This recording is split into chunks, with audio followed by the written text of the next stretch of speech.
Okay, imagine this. A huge fortune in jewels, a brilliant queen, and a will that's actually a life-changing puzzle. Today, we're diving into a really cool story about wits, math, and a challenge that turns a simple room full of lockers into the key to a massive inheritance. Let's see how it all works. Right? The stakes could not be higher. Queen Ratnamanjuri's will wasn't just about passing on her wealth. Nope. It was about making sure it landed in the right hands. So she designed this incredible puzzle that only one person was meant to solve first. So here's the situation. Queen Ratnamanjuri wanted her son, Khoisnam, to get her entire fortune. The problem was she had 99 other relatives who would hound him forever if she just gave it to him.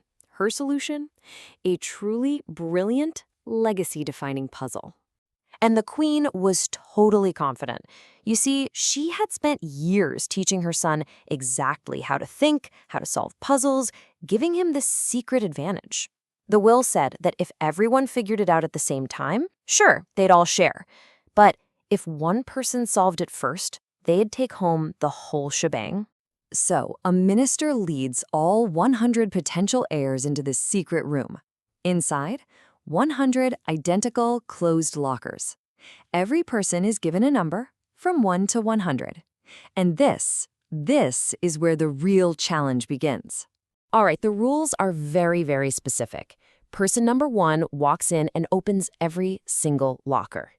Then person number 2 comes in and toggles every second locker. Now, toggle just means they flip its state. If it's open, they close it. If it's closed, they open it. Then person 3 toggles every third locker, person 4 every fourth, and so on, all the way down the line until person 100 just walks in and toggles the 100th locker. And that's the first part of the puzzle. The numbers on the lockers that are left open at the very end, those numbers will reveal a clue to the fortune. So which ones are they? I mean, with all this opening and closing, it seems totally impossible to predict, right? But here's the kicker. Before anyone even laid a finger on a single locker, Khoisnam knew the answer. He figured it out instantly. How on earth did he do that? Well, he understood that the key wasn't to watch the process, but to understand the pattern hiding underneath it all. You know, the secret to solving a big, complicated problem like this is often to just shrink it down. So instead of thinking about 100 lockers and 100 people, let's just pretend there are only 10. By looking at the smaller version, the pattern becomes way easier to spot. Okay, let's track what happens here. This table breaks it down perfectly. Remember, they all start closed. So look at locker number 1. It's touched once by person 1, so it ends up open. Now, locker 2. Person 1 opens it, then person 2 closes it. Final state, closed. But look at locker 4. It's touched by person 1, 2, and 4, leaving it open. See? And right there, that's the first huge clue. Since every locker starts out closed, the first touch opens it, the second closes it, the third opens it again, and so on. So here's the critical point. A locker will only stay open if it's touched an odd number of times. So who actually touches a locker? Well, think about it. Person 2 touches lockers 2, 4, 6, 8, all the multiples of 2. Person 3 touches 3, 6, 9, the multiples of 3. But if you flip that logic around, a locker is only touched by people whose numbers are factors of that locker's number. So for locker 6, the people who touch it are 1, 2, 3, and 6, which are, of course, the factors of 6. This connection, this idea that the number of touches is really just the number of factors, that's the key that unlocks this whole thing. The question about which lockers are open is actually a math problem in disguise, one that points to a very, very special group of numbers. So let's put it all together. We know a locker stays open if it's touched an odd number of times. And we just figured out that the number of touches is the same as the number of factors.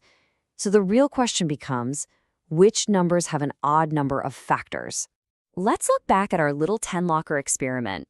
The ones that stayed open were 1, 4, and 9. Well, locker 1 has 1 factor.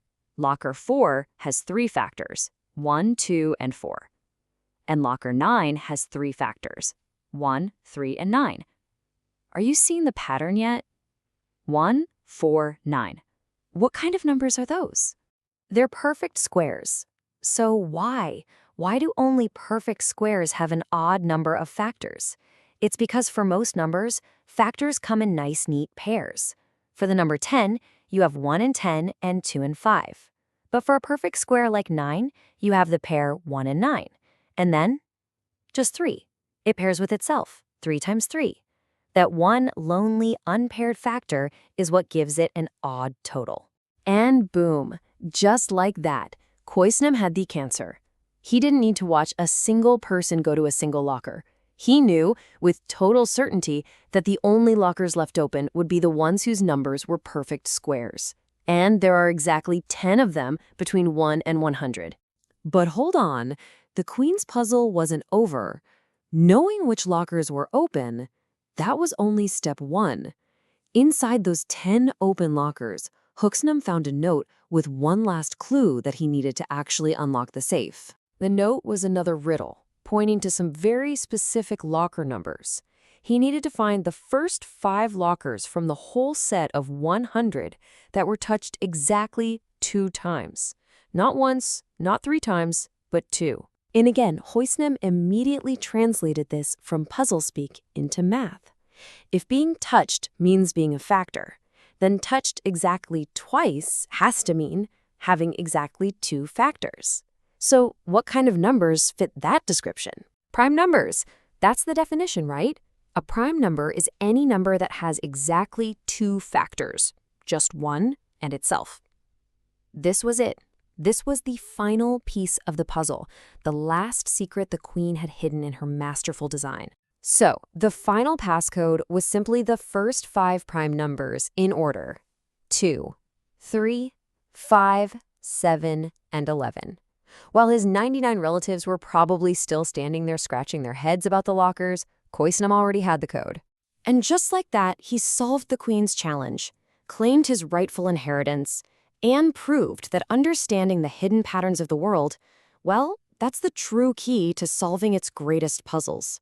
This story is just such a beautiful reminder that even the most complex-looking problems can have simple, elegant solutions if we just know how to look. It really makes you wonder, doesn't it? What other secrets are out there waiting to be unlocked if only we can see the patterns hiding right in front of us?